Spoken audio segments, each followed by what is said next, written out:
Պարզապես տեղեկատվությունը, որը տրամադրելու ենք, շատ կարճ է լինելու։ Դատական նիստը հետաձգվեց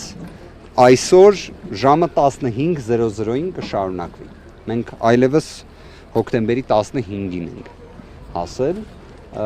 Նիստը սկսվեց երևի թե 20 րոպե ուշացմամբ 16:15 սկսվել է։ Չնայած մենք ունենք մի քննչական խումբ, որը բաղկացած է 53 քննիչներից, բայց չհասցրեցին ժամը 16:00-ին ներկայանալ, թեև մենք բոլորս ներկայացել ենք։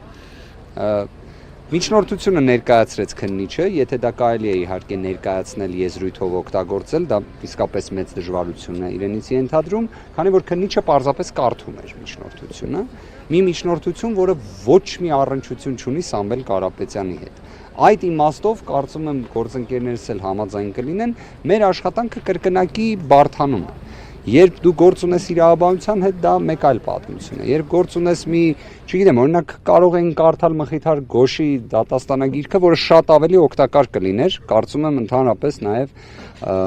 մասնակիցների համար,